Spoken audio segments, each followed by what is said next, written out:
अस्सलाम वालेकुम वरहमतुल्लाहि वबरकात औज़ु बिल्लाहि मिनश शैतानिर रजीम बिस्मिल्लाहिर रहमानिर रहीम। శాపగ్రస్తుడైన సైతాను బారి నుంచి సృష్టికర్త అయిన అల్లాహ్ యొక్క రక్షణని, అల్లాహ్ యొక్క సాయాన్ని, రక్షణ వేడుకుంటూ ఉన్నాను. ఆమీన్. అల్లాహ్ ప్రవక్త ముహమ్మద్ సల్లల్లాహు అలైహి వసల్లం గారి శాంతి శీకలు కురిపించండి వల్ల ఆమీన్. ఖురాన్ మరియు హదీసుల్లోని విషయాలు మనం తెలుసుకుంటూ ఉన్నాము. ప్రవక్త ముహమ్మద్ సల్లల్లాహు అలైహి వసల్లం గారి యొక్క భార్యల్లో ఒక భార్య అయినటువంటి ఆయిషా రజల్లా గారు ఒక విషయం తెలియజేస్తూ ఉన్నారు.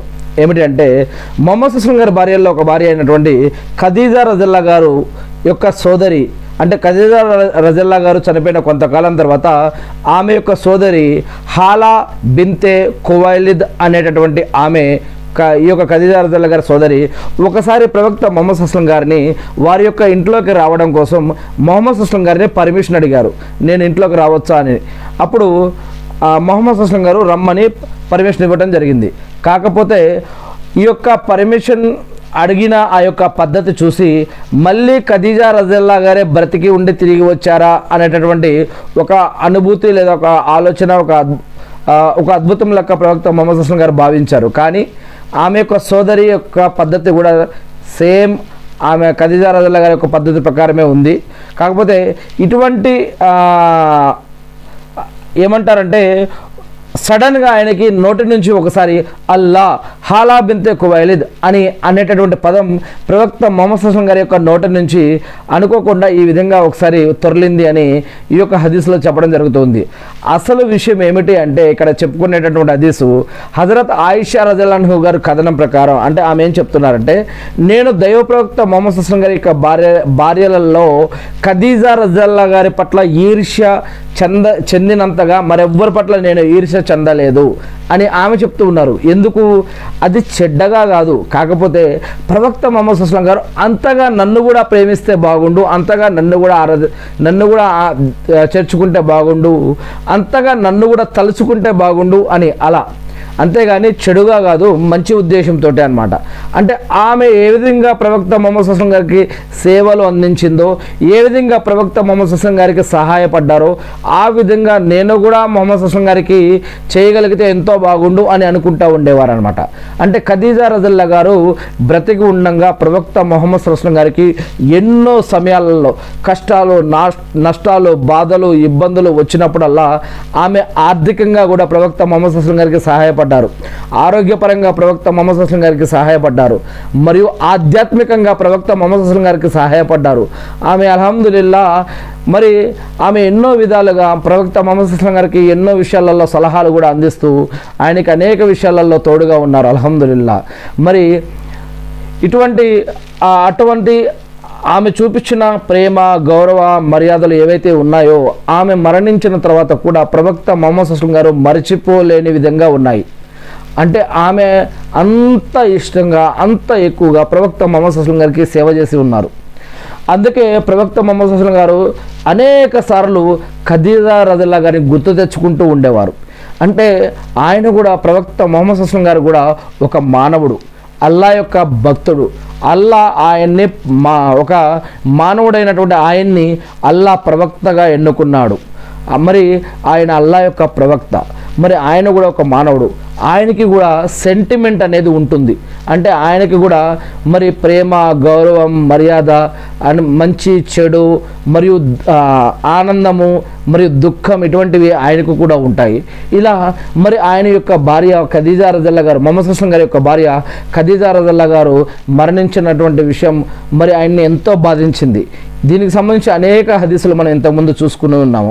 మరి అప్పుడప్పుడు అనేక సార్లు ఆమె గుర్తొచ్చినటువంటి విషయాన్ని ఆయన ఇతర భార్యల దగ్గర అప్పుడప్పుడు మరి ఖదీజా రజల్లా గారు ఉన్నప్పుడు ఇలా అలా ఉండేవారు, అలా చేసేవారు అనేటువంటి మాటలు ఆయన నోటి నుంచి అప్పుడప్పుడు చెప్పేవారు అనమాట.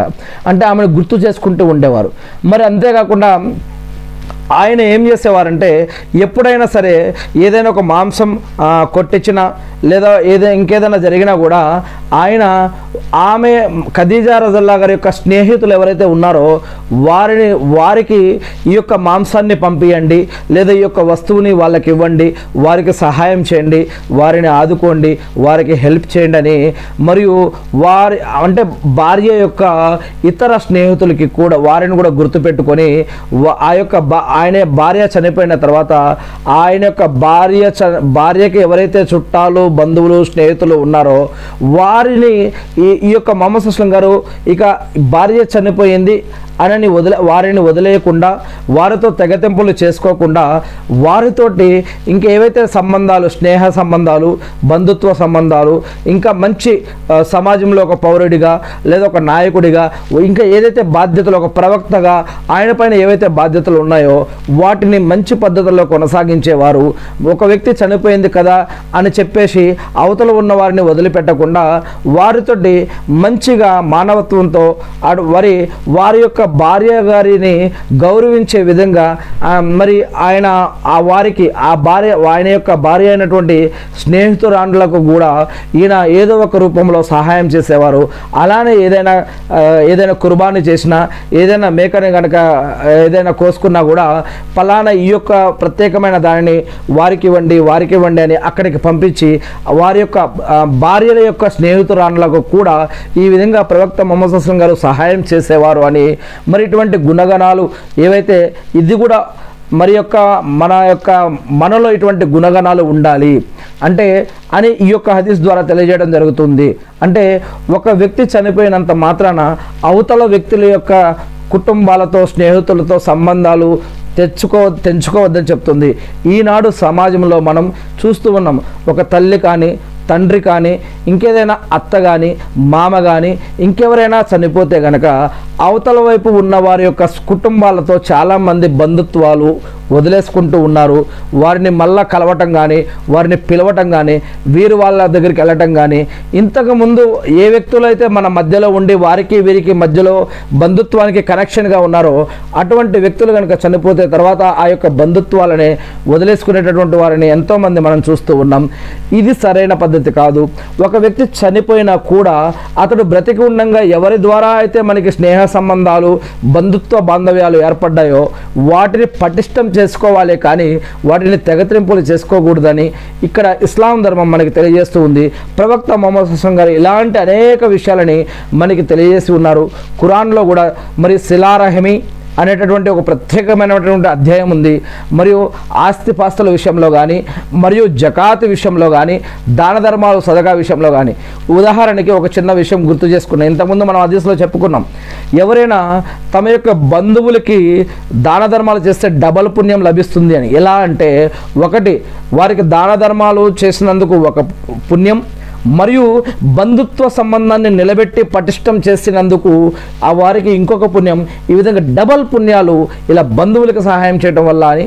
మరియు జకాత్ కూడా ముందుగా మన బంధువులలో లేదా బంధుమిత్రుల్లో ఉన్నటువంటి పేదవారు ఎవరైతే ఉన్నారో వారికి ముందు జకాత్ ఇవ్వండి అని చెప్పడం జరిగింది.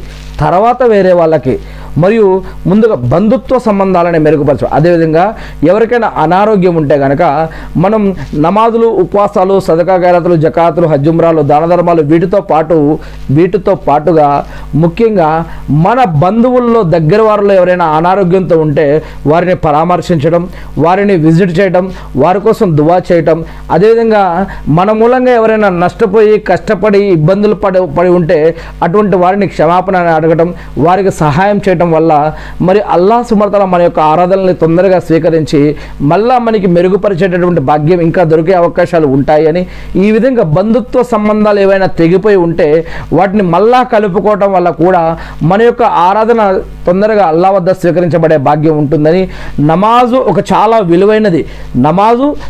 విలువైనది కానీ ఇంకొక విలువైనది ఏమిటంటే బంధుత్వ సంబంధాలని కలపటం, అది కూడా చాలా పెద్ద విలువైనది అని ఇక్కడ ఇస్లాంలో అనేక హదీసుల్లో తెలియజేయడం జరుగుతుంది. బంధుత్వ సంబంధాలను కలపటం ఇది కూడా ఎంతో చాలా విలువైనది అని ఇక్కడ చెప్పడం జరుగుతుంది. అందుకే ఇక్కడ ఈర్ష్య అసూయ ద్వేషాలు ఉండకూడదు. మరియు ఇక్కడ విషయాలు అక్కడ విషయాలు ఇక్కడ చాడీలుగా చెడులుగా చెప్పుకోకూడదు అని ఇస్లాం ధర్మం తెలియజేస్తూ ఉంది.